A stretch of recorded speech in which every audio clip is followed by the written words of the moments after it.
With a concrete floor in here, with the drywall strips all the way around three sides, it's time for the garage door to go in.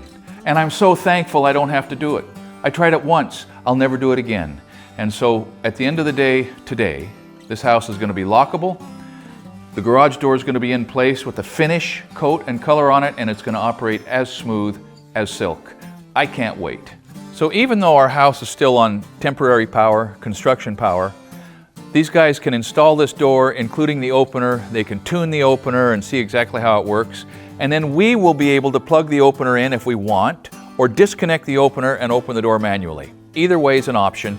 I've used overhead door. Jeff Wickstrom has been around this town for longer than I've been. And I've known him since I was a pup. And when this is done, it's going to be just one more feather in his cap and a relief for me to have a smoothly operating door in place so we can lock this place up. Where do you want your glass? Very top? Yeah.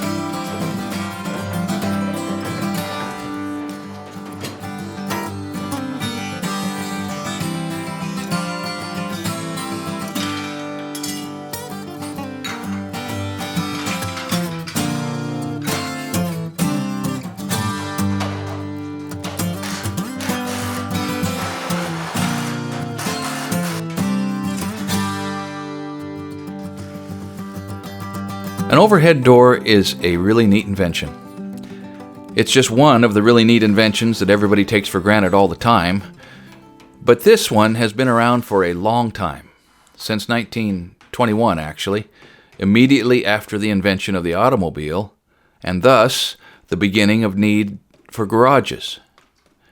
The inventor of the overhead door was a guy named C.G. Johnson, and he must have been a pretty sharp fellow, because 5 years later he invented the electric garage door opener, and he's the same guy who founded the parent company of the business that these two guys work for. Now, overhead door here in Roseburg has been here since 1959. It's been owned by my friend Jeff Wickstrom since 1976.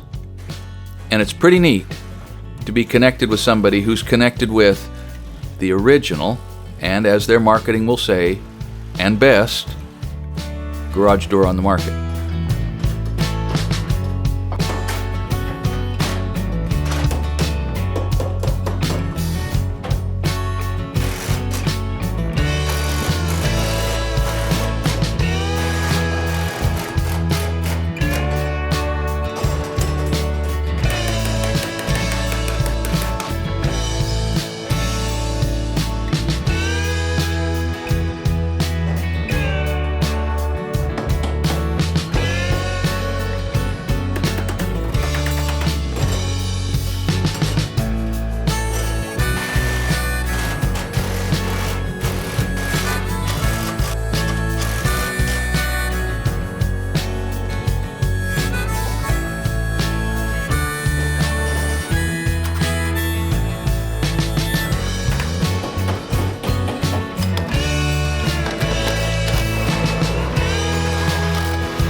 The best way to think about a garage door installation is as an assembly or a system.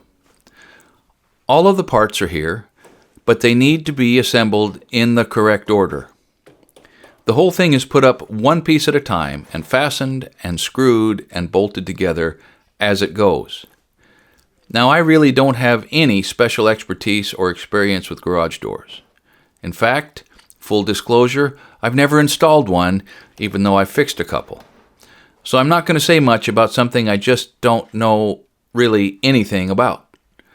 But it's amazing what you can learn by watching someone else work. Now, I'm sure if you bought a garage door and you like to read a nice set of instructions on how this is done, and the small steps and moves that these installers already know and are checking and thinking of as they move through the sequence, you could get it done, eventually. But for me, there are no instructions anywhere near as helpful as watching someone who knows exactly what they're doing. If you're curious about what we paid for this garage door system, I would invite you to visit our website. On the website, you'll find out how you can become a supporter, and once you become a supporter, you will be able to find these costs and all the others right there.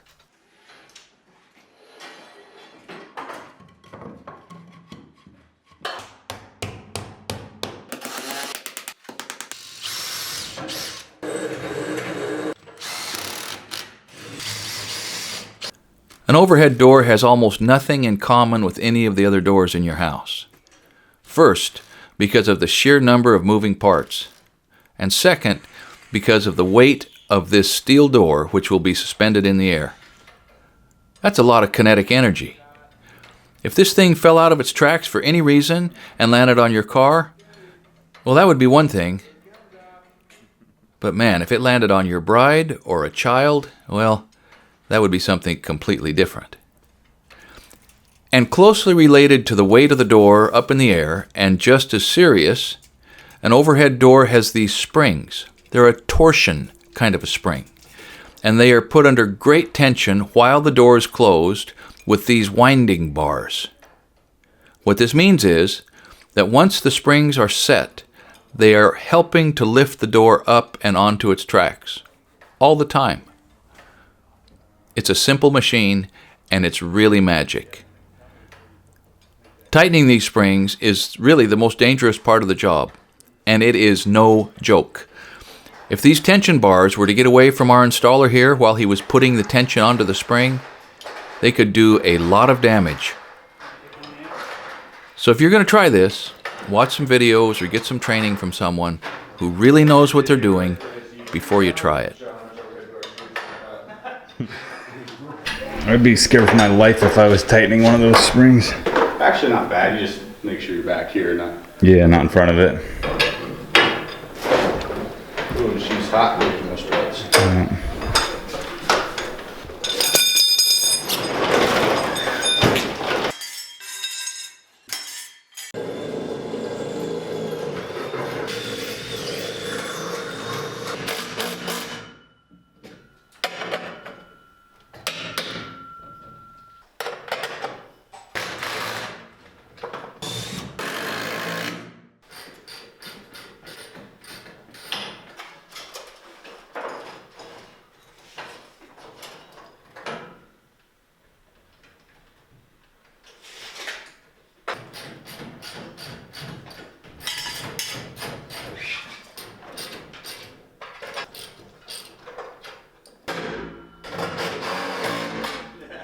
Now, in order to keep the garage door nice and flat once it is suspended in the air, the panels get these struts bolted right to the door from end to end.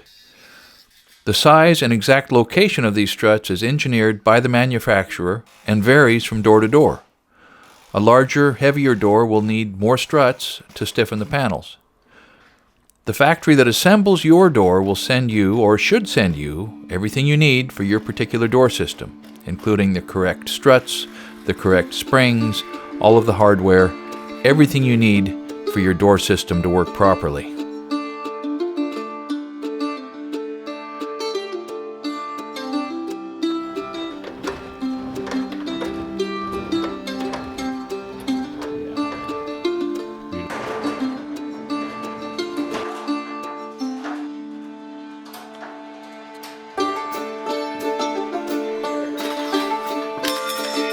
As you have noticed by now, I'm sure, the most important tool on this job for these fellows is the impact driver.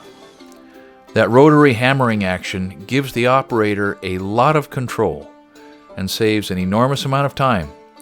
So be sure, if you're going to start a project like this, to track down or order the right bits so you can use your impact driver to its fullest.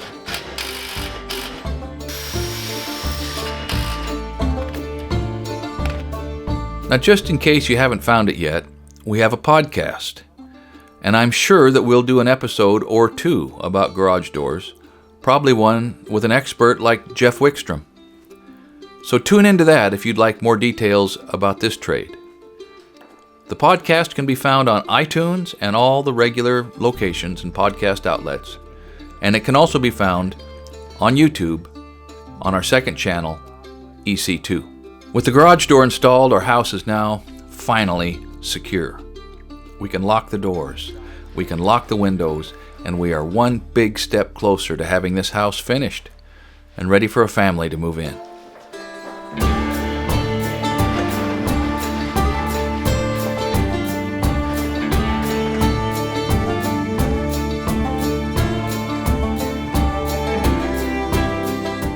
Thank you for watching Essential Craftsman, and keep up the good work.